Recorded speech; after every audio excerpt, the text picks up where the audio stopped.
Discussion हमारी हो रही थी कि कल जो दो मैचेस हुए उसके हवाले से यूएई और ओमान का मुकाबला हुआ जहां यूएई ने जीत हासिल की, देन हांगकांग श्रीलंका हुआ जहां पे श्रीलंका ने जीत हासिल की। एंड आज हमें एक्शन में दिखेंगी दो वो टीम्स जो ग्रुप बी की बहुत इंपॉर्टेंट टीम्स हैं और जहां पे अफगानिस्तान और बांग्लादेश एक दूसरे के आमने सामने होंगे। बट बिफोर दैट साथ ही साथ Pakistan women and South Africa women are in action right at the corner, यही हमारे स्टूडियोज के बहुत करीब गद्दाफी स्टेडियम। और इस वक्त पाकिस्तान की टीम 109 फॉर 1 ऑलमोस्ट अब 23rd ओवर की तीसरी बॉल हो चुकी है। Sidra Amin is on 50, she is done her 50, half century हो चुकी है। लड़कियां बहुत अच्छे तरीके से खेल रही हैं और कॉन्फिडेंट लग रही हैं। हम इस मैच के हवाले से बात करेंगे, साथ ही साथ लाला ने हमें ज्वाइन इन कर लिया, Shahid Afridi joins us in the show. अस्सलाम वालेकुम Lala and welcome to the show. जी अस्सलाम वालेकुम सारे दोस्तों को। वालेकुम।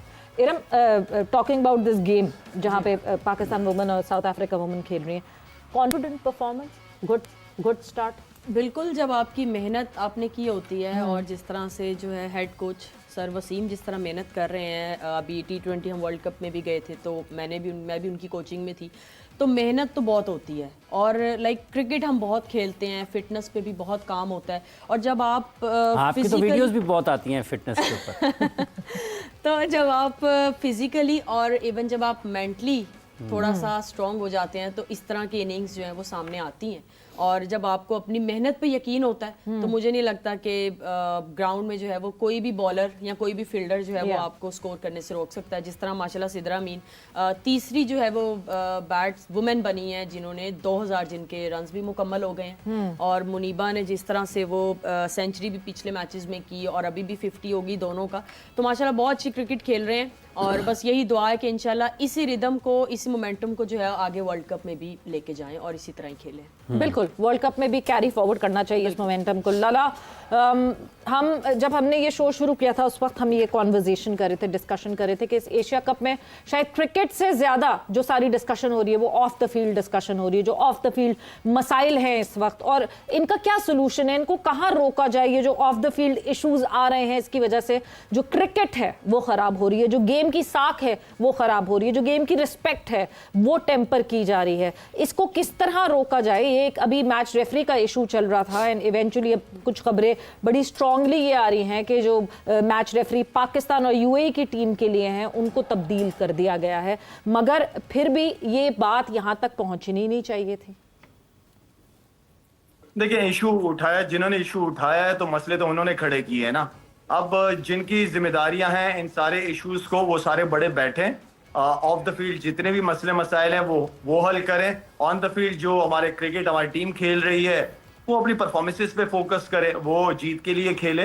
तो हर एक का अपना अपना एक रोल है, चीजों को प्लेयर्स के साथ मिक्स नहीं करना चाहिए। बड़े बैठे हुए हैं वहां पे, चेयरमैन भी बैठे हुए हैं वहां पे, एसीसी के चेयरमैन कहूंगा बल्कि वो भी बैठे हैं, इंडियन ऑफिशियल्स भी बैठे हैं, बाकी जो बोर्ड्स हैं उनके मेंबरान्स भी होंगे वहां पे डेफिनेटली। तो उनके साथ मिलके बैठ के एक एसीसी की तरफ से, उनकी पूरी मैनेजमेंट की तरफ से अच्छे पॉजिटिव स्टेप्स लेने चाहिए। सारे बोर्डों की जिम्मेदारी है, सिर्फ पाकिस्तान की जिम्मेदारी नहीं है। जब बात रिस्पेक्ट, क्रिकेट की रिस्पेक्ट की बात होती है, स्पोर्ट्समैन स्पिरिट की बात होती है, तो उस पे मेरा नहीं ख्याल कि किसी भी बोर्ड को कॉम्प्रोमाइज करना चाहिए। सारे मिलके बैठे, आपकी हर साल होती है ये इवेंट होता है, इसको कैसे मैनेज करना है आज से फैसले करना शुरू करें। बिल्कुल, चाहे वो कोई भी बोर्ड हो, सब बराबर हैं, सब एक ही जगह बैठे हुए, सबने खेलना है आपस में, किस तरीके से खेलना है इस पे मैनेजमेंट डिसीजन ले।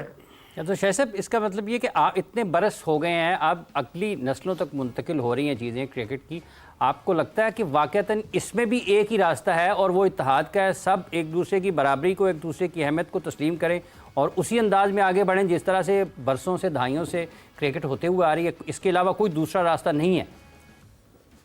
दूसरा रास्ता क्या होगा, अब डिपेंड करता है कि दूसरे रास्ते तक, कौन से रास्ते तक पहुंचाना चाह रहे चीजें हैं। आपका असल इशू जो कर रहा है मेरे ख्याल में, क्योंकि सारी टीमें बड़ी, सारे बोर्ड के मेंबर्स वगैरह सारे टेस्ट नेशन है, आई थिंक अगर आप ये समझोगे कि नहीं आप बिल्कुल ही अलग तलग हो उनसे और आप रूल करते हो, तो मेरे ख्याल में वो चीज गलत है, वो चीज नहीं होनी चाहिए।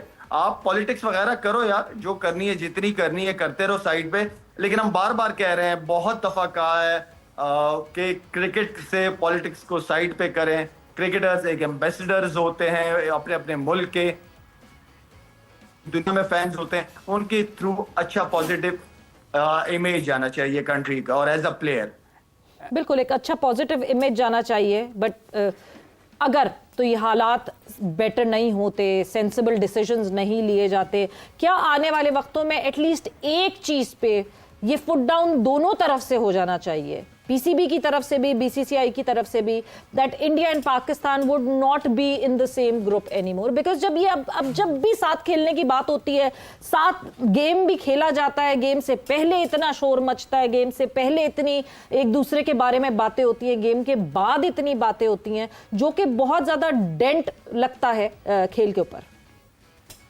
सवेरा फर्क पड़ता है, जाहिर बात है क्रिकेट वर्ल्ड पे फर्क पड़ता है। अब जो रिस्पेक्ट इंडिया की जो इन्होंने अभी किया है स्पोर्ट मैच के हवाले से, मेरे ख्याल में कहीं पे भी दुनिया में उसको नहीं सराहा गया है। सब ने काफी क्रिटिसाइज किया है इंडियन प्लेयर्स को, तो बात पीछे से मुड़ मुड़ के घूम फिर के जाएगी, सीधी मुदीब के ऊपर ही जाएगी। और उसने पहले कौन सी इतनी इंडिया की इज्जत दुनिया में रखी है जो ये भी करना पड़ गया उनको।